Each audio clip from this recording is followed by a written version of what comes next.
प्रिय विद्यार्थियों, आप सभी का नवांकुर विद्यापीठ के डिजी लेसन्स में बहुत बहुत स्वागत है। आज मैं 12th एग्रीकल्चर के छात्रों को विषय पशुपालन के प्रथम अध्याय, जिसका नाम है आहार एवं पोषण फर्स्ट या फीड्स एंड न्यूट्रिशंस फर्स्ट के तीसरे भाग में पशु आहार का वर्गीकरण एवं संगठन पर चर्चा करूंगा।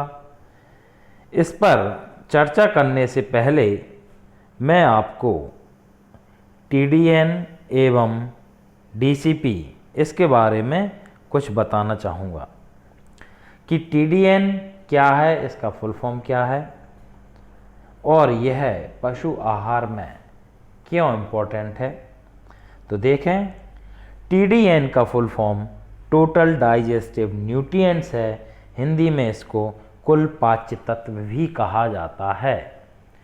पशु आहार में यह ऊर्जा मान को इंगित करता है कि पशु जो आहार ले रहा है उससे पशु को कितनी ऊर्जा मिल रही है, यह टीडीएन दर्शाता है। इसकी गणना करने का सूत्र इस प्रकार है, TDN is equal to percentage of digestive protein plus percentage of digestive carbohydrate plus percentage of crude fiber plus under bracket percentage of digestive fat into 2.25।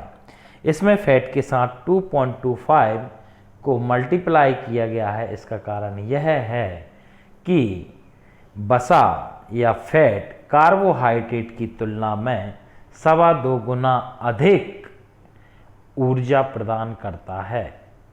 यदि बात करें कि कार्बोहाइड्रेट के 1 ग्राम से 4.2 कैलोरी ऊर्जा प्राप्त होती है, तो वहीं वसा 1 ग्राम वसा से 9.42 यानी कार्बोहाइड्रेट की 2.25 गुना अधिक कैलोरी प्राप्त होती है। इसलिए इसमें 2.25 का मल्टीप्लाई किया गया है। आगे देखें डीसीपी, इसका full form digestive crude protein है। इसको ज्ञात करने का सूत्र है क्वांटिटी ऑफ नाइट्रोजन इंटू 6.25। अर्थात यदि किसी आहार में नाइट्रोजन की मात्रा मालूम है तो उसमें 6.25 को मल्टीप्लाई कर दें। इससे डीसीपी या डाइजेस्टिव क्रूड प्रोटीन की मात्रा मालूम पड़ जाएगी। आगे देखें, अब शुरू करते हैं हम पशु आहार का वर्गीकरण एवं संगठन। तो सबसे पहले उसका वर्गीकरण देखेंगे। पशु आहार का वर्गीकरण सामान्यतः उनके द्वारा राशन में उपलब्ध कराए गए विशिष्ट पोषक तत्वों की मात्रा के आधार पर किया गया है कि पशुओं को जो आहार दिया जाता है उसमें कितने पोषक तत्व पाए जाते हैं, किस में कम है किस में ज़्यादा है। अर्थात पोषक तत्व के आधार पर इसे 2 भागों में बांटा गया है। पहला है मोटे चारे, इसे रेफिस बोलते हैं इंग्लिश में, और दूसरा है दाने, इसको कॉन्सनट्रेट्स बोलते हैं। मोटे चारे, इसकी परिभाषा देखें तो मोटे चारे वे स्थूल खाद्य या बल्कि फीड्स हैं। इसको और सरल भाषा में समझें तो स्थूल खाद्य या भारी आहार भी कहा गया है। चारों को, जो मोटे चारे हैं, इनको भारी आहार या भारी राशन के रूप में भी दर्शाया गया है, कहा जाता है, क्योंकि यह पशुओं के भूख तृप्त करने के सबसे उचित स्रोत हैं। इसमें क्रूड रेशे की मात्रा 18% से अधिक होती है तथा कुल पाचक तत्वों की मात्रा या टीडीएन 60% से कम होता है। मैंने पहले ही बताया टीडीएन के सूत्र में कि जो ये क्रूड रेशे ये भोजन में कम पाचनशील होते हैं, अर्थात अपाचनशील तत्व है। इसलिए मोटे चारे कम पाचनशील होते हैं और इसमें पौष्टिकता भी कम होती है, क्योंकि पोषक कुल जो पाच्य तत्व हैं उनकी मात्रा 60% से कम होती है। इसे पुनः दो उपवर्गों में बांटा गया है। पहला है हरे रसीले चारे, दूसरा है शुष्क या बिना रस वाले चारे। अब दाने देखें। दाना पशु आहार का वह भाग है जिसमें रेशा की मात्रा या क्रूड फाइबर 18% से कम तथा कुल पाचक तत्वों की मात्रा 60% से अधिक होती है। यह एकदम जो मोटे चारे हैं इसके अपोजिट या विपरीत होते हैं, क्योंकि मोटे चारे में जो रेशे थे वो 18% से अधिक थे। दाने में फाइबर की मात्रा या क्रूड रेशे की मात्रा 18% से कम होती है और मोटे चारे में पोषक तत्वों की मात्रा या कुल पाच्य तत्वों की मात्रा 60% से कम होती है और दानों में कुल पाचक तत्वों की मात्रा 60% से अधिक होती है। दानों में पाच्य प्रोटीन की मात्रा 12% से अधिक होती है। यदि ओटी में आता है कि दानों में डीसीपी की मात्रा कितनी पाई जाती है, तो डीसीपी 12% से अधिक होती है। अब इसे आरेखीय चित्र के माध्यम से देखें, चार्ट के माध्यम से देखें, फ्लो चार्ट के माध्यम से। तो सबसे पहले पशु आहार देख चुके हैं अपन। इसे दो भागों में बांटा है, मोटे चारे और दाने के रूप में। मोटे चारे को पुनः दो उपभागों में बांटा गया है। पहला है हरे रसीले चारे, दूसरा है सूखे चारे। हरे रसीले चारे को 3 उपवर्गों में बांटा गया है। पहला है फलीदार चारे, दूसरा बेफलीदार चारे और तीसरा साइलेज। अब फलीदार चारे के अंतर्गत आता है बरसीम, रिचका, लोबिया, मटर, मेथी। ये सभी फलीदार चारे हैं। बेफलीदार चारे में मक्का, ज्वार, बाजरा, जई, नेपियर घास, सूडान घास, गिनी घास, दूब घास आदि आते हैं। और तीसरा है साइलेज, जो बेफलीदार चारों के उपयोग से बनाया जाता है। साइलेज उसे कहते हैं जब चारे को हरी अवस्था में किसी अवायवीय स्थिति में या वायु रहित स्थिति में दबा दबा कर बनाया जाता है। अर्थात यह चारे की संरक्षित करने की वह विधि है जिसमें चारा हमेशा हरा एवं रसीली अवस्था में बना रहता है। अब सूखे चारे को देखें। सूखे चारे को 3 भागों में बांटा गया है। पहला है फलीदार, दूसरा है बेफलीदार और तीसरा है हे। फलीदार के अंतर्गत आएंगे मटर, अरहर, लोबिया का भूसा या हे। दूसरा है बेफलीदार, इसके अंतर्गत गेहूं, धान, जौ तथा ज्वार का भूसा तथा मक्के तथा ज्वार की करवी आती है। जो मक्के तथा ज्वार की करवी से मतलब ये रहता है जैसे बाजरा, ये मक्का हुआ, ज्वार हुआ, बाजरा भी हुआ, इनका जो पौधा रहता है फसल पकने के बाद में इनके भुट्टे को अलग कर लिया जाता है। उसके बाद में जो पौधा शेष रह जाता है इसको कड़वी कहते हैं और इसे काट काट कर पशुओं को खिलाया जाता है।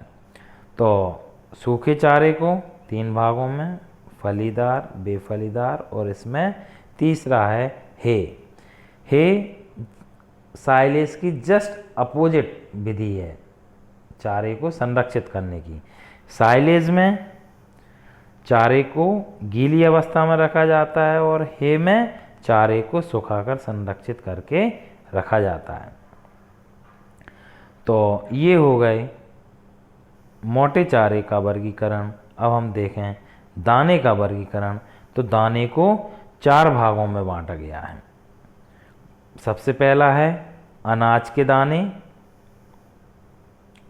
दूसरा है खलियां, तीसरा है दाल एवं उनके उपजात, चौथा है अपारंपरिक दाने। तो अनाज के दाने के अंतर्गत है मक्का, बाजरा, गेहूं, जई, जौ का दलिया। तेल खलियों के अंतर्गत, तेल खलियां मतलब ऐसी फसलें जिनसे तेल निकाल लिया जाता है और बाई प्रोडक्ट के रूप में जो बचता है उसे खली या ऑयल केक्स बोलते हैं। इसके अंतर्गत मूंगफली, नारियल, तिल, सरसों, अलसी, राई, इन सभी की खलियां आती हैं। तीसरा है दाल एवं उनके उपजात। तो दाल मसूर, चना, मटर की दलिया एवं चुन्नी। चुन्नी बोलते हैं दाल को छानने के बाद में जो छोटी दाल या उसके दाने बचते हैं या टुकड़े बचते हैं उसे चुन्नी बोलते हैं। और जब दाल को मोटा पीसा जाता है तो उसे दलिया कहते हैं। और चौथा है अपारंपरिक दाने। अपारंपरिक दानों के अंतर्गत महुआ, अम्बाड़ी के बीज या खलियां इसके अंतर्गत आते हैं। तो हमने ये चार्ट के माध्यम से समझा पशु आहार का वर्गीकरण। अब हम बात करेंगे पशु आहार के संगठन की।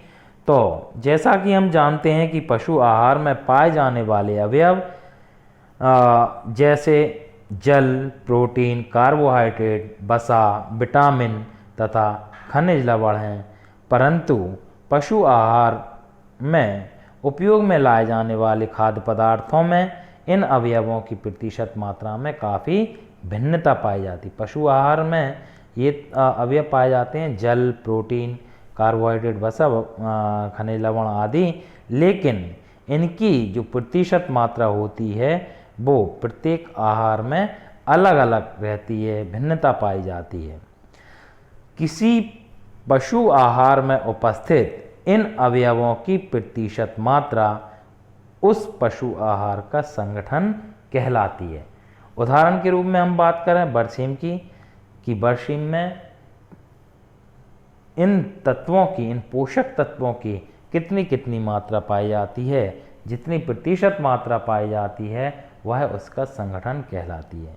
जैसे उदाहरण दिया है बरसीम में क्रूड प्रोटीन की मात्रा 17.3%, वसा 1.9%, क्रूड फाइबर 25.9%, खनिज लवण 14.2% एवं कुल पाच्य तत्व 62.3% पाई जाती है। तो यह बरसीम में जो तत्व हैं इनकी अलग अलग प्रतिशत मात्रा ही पशु आहार का या बरसीम का संगठन कहलाती है।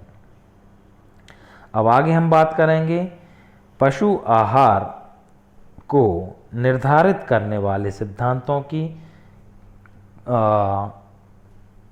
की आहार जो पशुओं को दिया जाता है वो किन सिद्धांतों के आधार पर दिया जाता है।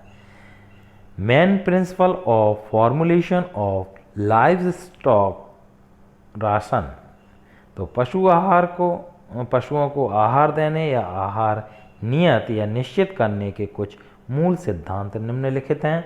सबसे पहले सिद्धांत की हम बात करेंगे तो लिखा है पशुओं को उनकी कार्य की अवस्था एवं उत्पादन क्षमता के हिसाब से आहार आवश्यकता को डीसीपी तथा टीडीएन के रूप में गणना करनी चाहिए तथा डीसीबी तथा टीडीएन के अनुरूप आहार देना चाहिए। इसका तात्पर्य यह है कि पशुओं को उनकी कार्य करने की अवस्था एवं उनकी जो उत्पादन या प्रोडक्शन कैपेसिटी है उसके आधार पर पशुओं को डीसीपी तथा टीडीएन के रूप में गणना करके आहार देना चाहिए। उसी के अनुरूप देना चाहिए कि किस पशु को कितने प्रोटीन की या कुल पाचक तत्वों की आवश्यकता है, कितनी ऊर्जा की आवश्यकता है, तो वो डीसीपी एवं टीडीएन के अनुरूप ही देना चाहिए। दूसरे सिद्धांत की बात करें तो इसमें लिखा है ऐसा प्रयास करना चाहिए कि पशुओं की आहार आवश्यकता की अधिकाधिक पूर्ति हरे एवं सूखे चारों से ही हो जाए। इसका मतलब ये है कि जो आप पशुओं को आहार दे रहे हैं उसमें अधिक से अधिक मात्रा चारे की होना चाहिए, चाहे वो हरा चारा हो अथवा सूखा चारा हो। यह इसलिए भी है क्योंकि यह पोषण के सस्ते स्रोत हैं। यह किसान को दाने की तुलना में सस्ते या कम पैसों में मिल जाते हैं, इन पर ज़्यादा खर्च नहीं करना पड़ता। दानों का उपयोग केवल वर्धक आहार के रूप में, और लिखा है दानों का आप जब भी प्रयोग करें तो वर्धक आहार के रूप में ही करना चाहिए। मैंने पिछली वीडियो में भी बताया था जब राशन का वर्गीकरण किया था कि वर्धक राशन के रूप में दाने का प्रयोग करना चाहिए। वो इसीलिए क्योंकि दाने में पौष्टिक तत्वों की मात्रा अधिक होती है, जैसा कि हमने पिछले वीडियो देखा है। अभी जब हम ये आहार का वर्गीकरण कर रहे थे उसमें हमने देखा था कि दाने जो हैं इनमें पौष्टिक तत्वों की मात्रा जैसे डीसीपी हुआ, फाइबर हुआ, कार्बोहाइड्रेट्स हुआ, इनकी मात्रा चारों की तुलना में अधिक होती है। इसलिए दानों का उपयोग केवल वर्धक आहार के रूप में ही करना चाहिए। तीसरा पॉइंट देखें हम, पशु को शरीर भार के अनुसार राशन निर्धारित किया जाता है। ये मैंने पहले भी बताया है आपको कि पशुओं को आहार हमेशा उनके शरीर भार के अनुसार ही देना चाहिए, क्योंकि पशुओं का उम्र से या उनकी लंबाई चौड़ाई से आहार का कोई संबंध नहीं होता। जब भी आहार दिया जाता है, ये क्वेश्चन आया है पिछले जब पीएटी के पेपर में कि पशुओं को आहार किस आधार पर देना चाहिए। तो पशुओं को जब भी आहार दिया जाता है उनके भार के अनुसार ही दिया जाता है। तो लिखा है पशु को शरीर भार के अनुसार राशन निर्धारित किया जाता है। प्रति 100 किलोग्राम शरीर भार पर गाय एवं भैंस को क्रमशः 2.5 किलोग्राम तथा 3 किलोग्राम शुष्क पदार्थ या ड्राई मैटर देना चाहिए। यदि गाय का वजन 100 किलोग्राम है तो उसे 2.5 किलोग्राम शुष्क पदार्थ देंगे। भैंस का वजन 100 किलोग्राम है तो उसे 3 किलोग्राम शुष्क पदार्थ दिया जाता है। यह शुष्क पदार्थ निर्वाह राशन कहा जाता है। ये जो शुष्क पदार्थ दिया जाता है, इसकी निश्चित मात्रा है, यह सिर्फ निर्वाह राशन के लिए है। और लिखा है निर्वाह राशन में 1 किलोग्राम निर्वाह दाना प्रतिदिन देना शामिल किया जाता है। प्रतिदिन पशुओं को 1 किलोग्राम दाना भी देना चाहिए 100 किलोग्राम वजन पर। आगे हम चौथे पॉइंट की बात करें कि पशुओं को कुल शुष्क पदार्थ की आवश्यकता का, जितना भी उसे शुष्क पदार्थ की आवश्यकता है उसका 2/3 भाग सूखे व हरे चारे से तथा शेष 1/3 भाग पौष्टिक पदार्थ से मिलना चाहिए। पौष्टिक पदार्थ का मतलब दाने से है। और तो इसका अधिक से अधिक भाग काय से देना चाहिए? हरे चारे एवं सूखे चारे से, और 1/3 भाग पौष्टिक पदार्थ से। 5वां पॉइंट है पशुओं के आहार में सूखे तथा हरे चारे का अनुपात 2:1 होना चाहिए। चारे में भी 2 क्वालिटी है, एक हरा चारा, दूसरा सूखा चारा। तो इस सिद्धांत में यह है कि 2 भाग सूखे चारे के हों और 1 भाग हरा चारे का हो, क्योंकि सूखे और हरे चारे में भी सस्ता सूखा चारा पड़ता है। इसलिए जब भी चारे की बात हो पशुओं को जब चारा दिया जाता है तो उसमें भी ज़्यादा मात्रा सूखे चारे की होना चाहिए। छठा पॉइंट है, क्रमशः गाय एवं भैंस को वर्धक राशन के रूप में 3 लीटर दूध एवं 2.5 लीटर दूध पर 1 किलोग्राम दाना देना चाहिए। यदि गाय 3 लीटर दूध दे रही है और भैंस 2.5 लीटर दूध दे रही है तो उसे वर्धक राशन के रूप में 1 किलोग्राम दाना देना चाहिए। आगे 7वें पॉइंट की बात करें हम तो पशु को स्वच्छ, स्वादिष्ट, पाचक, पौष्टिक तथा सस्ता आहार देना चाहिए। यह भी प्रमुख सिद्धांत है कि जो भी आहार आप पशु को दे रहे हैं वो स्वच्छ होना चाहिए, स्वादिष्ट होना चाहिए, पाचक, पौष्टिक तथा सस्ता होना चाहिए। अगले पॉइंट की बात करें हम 8वें पॉइंट की, पशुओं को नियमित और नियत समय से चारा देना चाहिए। नियमित मतलब डेली देना चाहिए, नियत यानी निश्चित समय के अंतराल पर देना चाहिए।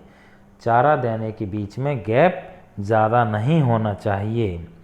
इसलिए हमेशा निश्चित और नियत समय पर ही चारा देना चाहिए तथा आहार का जो संयोजन है एकाएक नहीं बदलना चाहिए।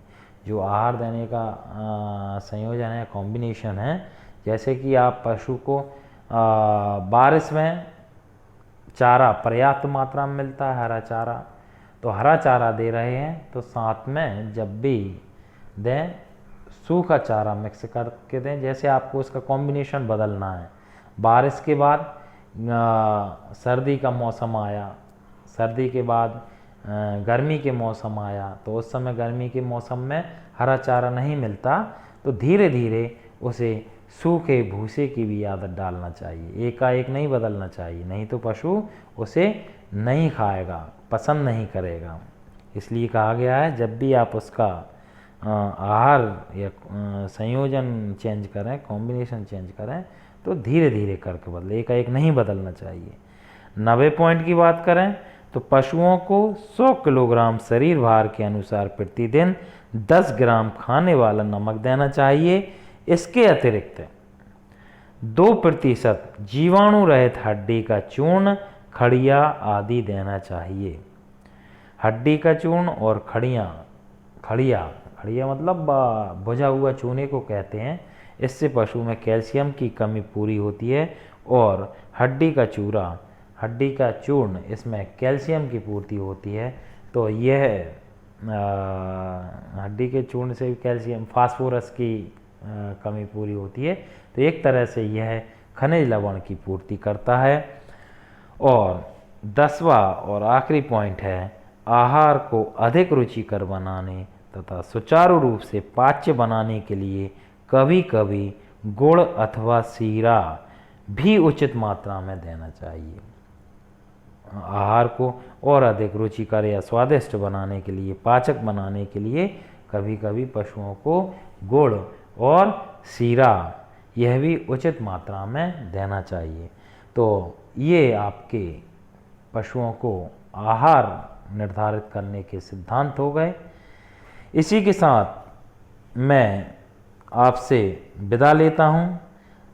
धन्यवाद। अगली वीडियो में फिर मिलेंगे, तब तक के लिए नमस्कार।